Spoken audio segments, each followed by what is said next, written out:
first video of a series I call Social Forces. I've made this video to answer the question of why are we having troubles in society? It comes from one question I had back when I was young. That question was, what is it that makes societies succeed and what makes them fail? To answer this question, we have to dig down to the basis of society. The world has seen dozens of civilizations rise and fall, from the Mayans to the Romans. Many civilizations have come and many have gone. Where did they go? Why are they no longer here? The lost civilizations each had very effective and efficient military forces. Most people seem to think that there is a secret source or stash of wealth. They like to think that the government, business, or wealthy families are hiding it and unwilling to share. None of these ideas are true. Our first step to understanding civilizations is to understand that the universe is governed by this basic physics equation. A force of a mass acts on another mass and creates change. I call this an event. The basis of society is the individual and family. To have a healthy society, we need to support the individual. We as human beings engage in the basic universal physics equation all the time. A good example of the applied force model is when a farmer plants seeds in the ground. The seeds grow into plants and provide us food. This is where we transition things from their natural state to usable material to sustain us.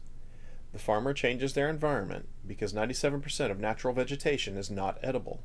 When you walk into a natural field, you have to search to find food. Planting causes fields to produce close to 100% edible vegetation.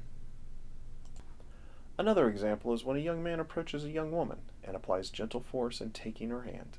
She is swept off her feet and they live happily ever after. Maybe. A positive result, we hope. If we feel threatened, or in this case we are in competition and want to defeat our opponent, we apply violent force. Either we or our opponent succumb to fatigue or injury and are defeated. The foundation of supporting the individual is to sustain our bodies. Our bodies require water, food, vitamins, minerals. They need an environment that is within certain temperature tolerances. Early man moved into caves. They mastered fire to provide warmth. Then we started building homes. Today we build skyscrapers. We also need to make sure that we are secure from things that would cause us harm, such as fires, floods, wild animals, and violent people. Sufficient sustainment gives us energy and the ability to do other things. Sustainment is like the foundation stones in society. Without them, society or civilizations fall apart. As we establish our ability to sustain ourselves, we also develop ourselves. Our time and energy are spent learning new places or better means of production, making it easier to sustain ourselves. We also discover new arts and sciences. Development comes through education, relationships, and realization of a purpose in our lives. These first two areas are what provide true wealth to a society. And these two areas of wealth support each other. Developing ourselves gives us motivation and direction. It defines goals for us to achieve. Our final option of where to spend our energy is in destructive behaviors, either harming ourselves or others. This type of harm can come in many ways, often through drug and alcohol abuse. It can also include unwarranted violence. Destructive behaviors burn up our time and energy in pursuits that destroy the individual. Even if we get a euphoric reaction to our behavior, the price we pay is much higher than the euphoria we feel. The payback is not worth the cost. You will notice the arrows flow back and forth between sustainment and development. However, the arrows do not flow back and forth between sustainment or development and destructive behavior. If you have had any psychology courses, and this looks familiar, it should. They are Maslow's hierarchy of needs. But Maslow did not differentiate between basic sustainment needs, development, and destructive desires. I am making the distinction because one group provides us energy to pursue our desires, another provides us motivation, and the last one burns up our energy and time in harmful pursuits. As people learned to sustain themselves, they found it easier to do so in groups. This is how civilizations formed. They learned to have a certain amount of cohesion. Individuals have found it advantageous to sustain themselves through trade. I will address this in more detail in future videos. Of course, trade is usually conducted in some form of currency. As civilizations evolved, groups of people gravitated to positions of leadership.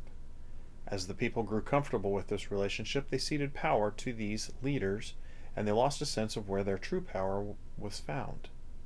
We find this thinking when monarchs are believed to be endowed by God or the gods with divine power and judgment.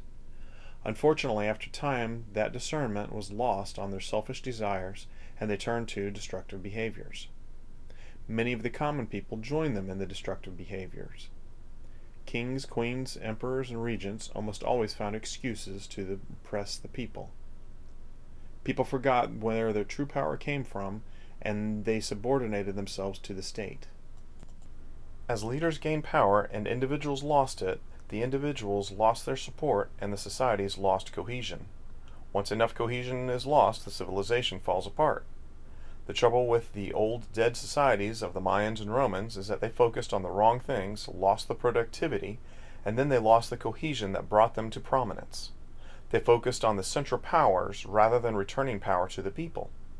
Rome fought with successive external groups, the Huns, Goths, and Visigoths. The majority of their problems, however, came from within. The Mayans didn't even succumb to external forces. The forces that ripped them apart were all internal. How are we doing today in Europe, Asia, or the United States? Are we founded on sound social and economic principles? Do we ensure that we have enough to sustain ourselves and our fellow citizens? Do we remain closely connected as a society, or are we socially divided and economically unsound? Our nations are threatened because we are spending our time and energy pursuing the wrong things and destroying our productivity. The leaders of most nations keep their citizens distracted with phantom threats and unnecessary wars. Real problems are glossed over or outright ignored. As people get more and more disillusioned by our current governments, how do we make sure that we avoid the pitfalls of the past? How do we make sure that our generation is better off and not just trading one problem for another? If we want to keep our comfortable lifestyles, we must focus or refocus on what is important and contribute to our communities. Otherwise, everything we have will disappear. In future videos, I'll go over the production cycle and economics so we can refocus our efforts and maintain what is important.